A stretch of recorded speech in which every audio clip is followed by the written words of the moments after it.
साथियों नमस्कार।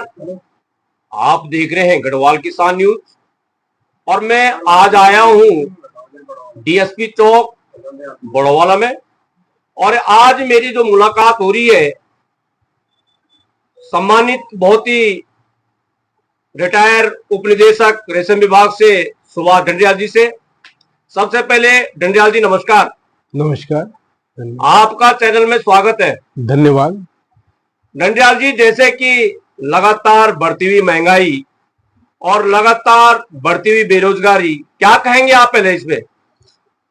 ये तो हमारे प्रदेश क्या, ये तो पूरे हिंदुस्तान के लिए ही ये स्थिति पैदा हो रखी है।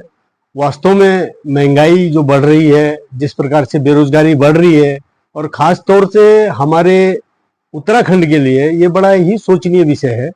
और इन्हीं चीजों को देखते हुए, इसी समस्याओं को देखते हुए इस समय लोगों ने थोड़ा सा रुख बनाया है कि जो राष्ट्रीय पार्टियां हैं, इनके जो हाई कमान से जो इनके आदेश चलते हैं दिल्ली से, उसे दरकिनार करते हुए क्यों ना हम जो है अपने ही प्रदेश में एक ऐसी सरकार बनाए जो सरकार देहरादून से संचालित हो, गैरसैंण से संचालित हो, हमारे पहाड़ों से संचालित हो, जहां भी योजनाएं, पहाड़ की योजनाएं यहां बने, पहाड़ के बेरोजगारों के बारे में ये सरकार सोचे, पहाड़ में बढ़ती हुई महंगाई के लिए ये सरकार सोचे।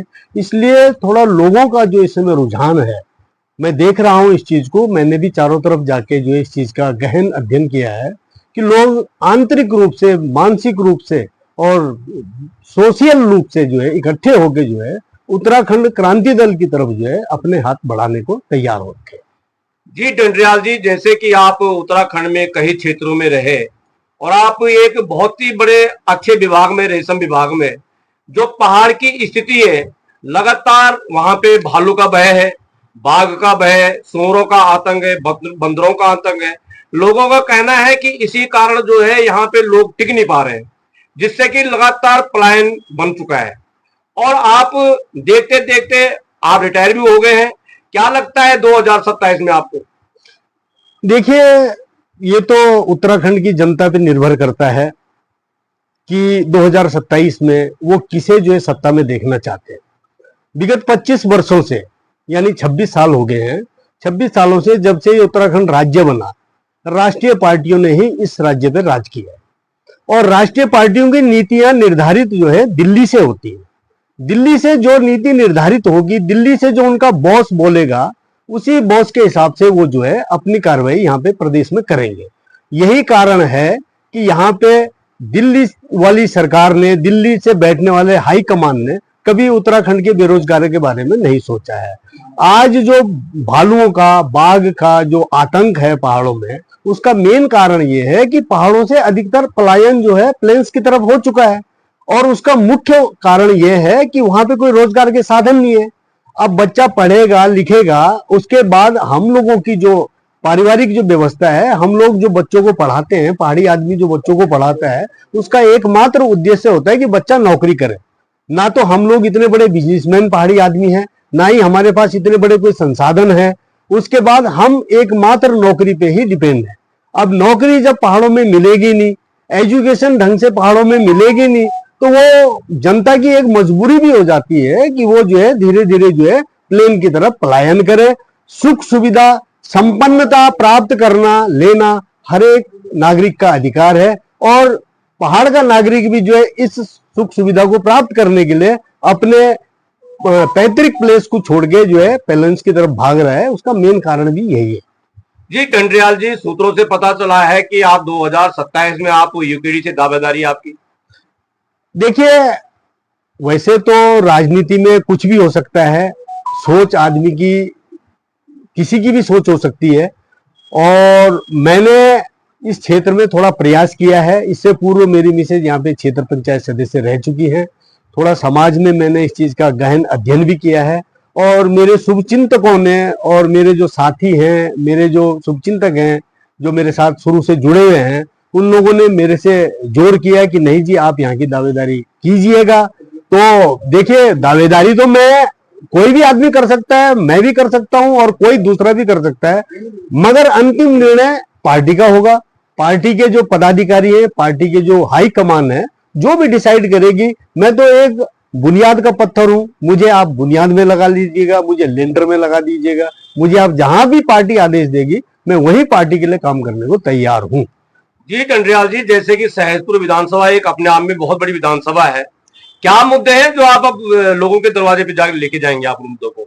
देखिए, मुद्दे तो पूरे उत्तराखंड के लगभग लगभग एक ही जैसे मुद्दे हैं, मगर सहसपुर का जो मुद्दा है, पिछले 15 सालों से जो 3 बार से हमारे विधायक महोदय बने हैं, क्षेत्र में ना उनका कोई अपनी उपस्थिति है, ना ही उनका कोई कार्य इस प्रकार से है। अपने अपने निजी जो उनके अपने साथ के हैं उन्हीं को जो है वो अपना जो है साथ में रखते हैं। बाकी जनता के प्रति जैसे पानी की समस्या है, रोडों की समस्या है, यहाँ पे एजुकेशन की समस्या है, हेल्थ की समस्या है, सारे इशू हैं, वो तो पूरे प्रदेश में बिखरे पड़े हैं। वही इशू जो है हमारे जो है विधानसभा में बिखरे पड़े हैं।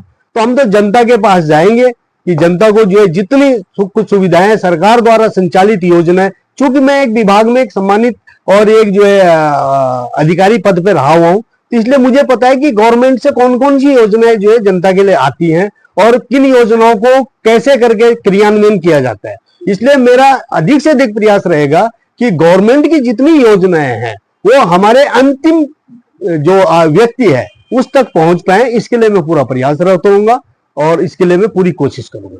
डंडरियाल जी, जैसे कि ये बड़ी हॉट सीट है सहसपुर विधानसभा, और पहले ये कांग्रेस का गढ़ था। पहले यहाँ पे साधुराम जी के टाइम पे बहुत अच्छा तरह से कांग्रेस का यहाँ पे गढ़ रहा, लेकिन उसके बाद फिर भारतीय जनता पार्टी आ गई। अभी तक भारतीय जनता पार्टी चल रही है। लगातार 3 बार जो है सहदेव सिंह पुंडीर विधायक रह चुके हैं। उनको किस दृष्टि से देखते हैं आप? देखिए, वास्तव में ये जो राज्य गठन से पहले जो सीट हुआ करती थी, ये चक्रोता सुरक्षित विधानसभा सीट हुआ करती थी और यहाँ पे शुरू से ही कांग्रेस का वर्चस्व रहा है, कांग्रेस पार्टी का रहा है। मगर विगत 3 चुनावों में यहाँ पे भारतीय जनता पार्टी के श्री सहदेव सिंह पुंडीर जी जो है विधायक बने हैं और इस समय जो है यहाँ की विधानसभा सीट पर भी भारतीय जनता पार्टी के ही विधायक का कब्जा है। मगर जो है अब जनता जो है भारतीय जनता पार्टी के कुराज कुशासन से तंग आ चुकी है, बहुत परेशान हो चुकी है। झूठे वादे, सिर्फ हिंदू मुस्लिम, इसके अलावा विकास का इनके पास कोई दूसरा कोई रोड मैप नहीं है।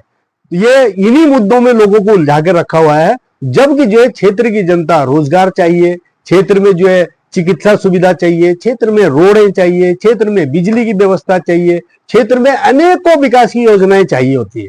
मगर इनका एक सूत्री कार्यक्रम जो है हिंदू मुस्लिम करके किसी तरीके से जो है बंगाल में अगर कोई घटना घट रही है तो उसे उत्तराखंड में लाके उसका एग्जाम्पल दे देंगे। बंगाल बंगाल है, उत्तराखंड उत्तराखंड है।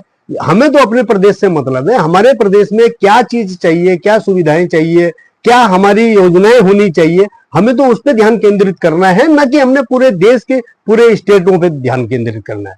इसलिए हमारा प्रयास ये रहेगा कि उत्तराखंड के हित के लिए जितना भी ज्यादा हो सके, जितना अधिक से अधिक हो सके, हमें उत्तराखंड का हित सोचना है और हित ही करना है।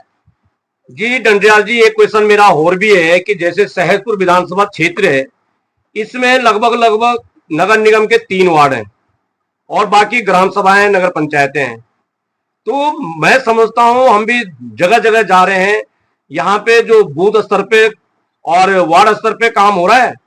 नहीं, यहाँ पे देखिए, अब जो मैं वास्तविकता जो आपने पूछा है, बहुत अच्छा प्रश्न पूछा है आपने, कि यहाँ पे अब लोगों को थोड़ा जो पहाड़ी क्षेत्रों से जो पलायन करके लोग आए हुए हैं, उनके दिल में अब थोड़ा से ये जागरूकता हुई है कि यार हम तो यहाँ पे आ चुके हैं, मगर पहाड़ों में क्या विकास हो रहा है, पहाड़ों की स्थिति क्या है। इसलिए दिल से हर एक आदमी दिल से जो है उत्तराखंड क्रांति दल से जुड़ना चाह रहा है। सिर्फ उत्तराखंड क्रांति दल का अगर मैनेजमेंट ऊपर लेवल पे सही हो जाए तो जितने भी लोगों की भावनाएं हैं, लोगों की भावनाओं को कदर अगर किया जाए और उन्हें इकट्ठा किया जाए, तो इस समय जो है पूरे पहाड़ी समुदाय जितना भी है, ये उत्तराखंड का जितना भी यहाँ का समुदाय है, वो इस सीट को बदलना चाह रहा है और ये चैलेंज है इस बार कि इस बार को सीट को बदल के ही रहेंगे। उत्तराखंड क्रांति दल लगभग लगभग 70 विधानसभाओं में से कितनी सीटों पे चुनाव लड़ा रही है? देखिए, अभी तो पार्टी हाईकमान का क्या आदेश आता है ये तो हम अभी कोई डिक्लेयर नहीं हुआ है, इसमें मैं कुछ कह नहीं पाऊंगा। मगर सुनने में आ रहा है कि 70 की 70 विधानसभाओं में जो है कैंडिडेट खड़े किए जा रहे हैं। और मेरी तो पार्टी हाईकमान से एक सुझाव भी यही है कि जितनी जल्दी हो सके उत्तराखंड क्रांति दल के उम्मीदवारों की सूची को मैदान पे ला लिया जाए, ताकि क्षेत्रीय जनता में एक संदेश चला जाए कि भाई ये पार्टी जो है अपनी चुनाव मोड़ में आ चुकी है। क्या लगता है आपको कि ये दोनों नेशनल पार्टी हैं, कांग्रेस पार्टी और भारतीय जनता पार्टी, क्या इनको 2027 में उत्तराखंड क्रांति दल मात दे पाएगी? बिल्कुल दे पाएगा, इसमें कोई दो राय नहीं है। अगर उत्तराखंड क्रांति दल ने सही मैनेजमेंट कर लिया, अपने सही कैंडिडेटों का चुनाव कर लिया और क्षेत्र में समय से पहले अगर जो इन्होंने अपनी दावेदारी ठोक दी और जनता को अपने उद्देश्य, अपना रोड मैप जनता के सामने रख दिया, तो निसंदेह इसमें कोई दो राय नहीं है, 2027 में सत्ता परिवर्तन होना है। राष्ट्रीय पार्टियों को इस प्रदेश से बाहर होना ही होना है, ये तो 100% सही है। साथियों, आप देख रहे हैं गढ़वाल किसान न्यूज और आज यहाँ पे आए हैं वार्ड नंबर 90 मोबेवाला से वार्ड अध्यक्ष श्याम सिंह बिष्ट जी, और आज उनके नेतृत्व में यहाँ पे रिटायर उप निदेशक रेशम विभाग से सुभाष डंडरियाल जी से मिलने के लिए यहाँ पे आए हैं। उन्होंने क्षेत्र के कई मुद्दे उनके पास रखे हैं और उनका सबसे पहले उन्होंने यहाँ पे स्वागत किया और उसके बाद उन्होंने अपना एक यहाँ पे छोटा सा एक इंटरव्यू दिया। तो सुभाष डंडरियाल जी, आपका समय देने के लिए बहुत बहुत धन्यवाद। धन्यवाद।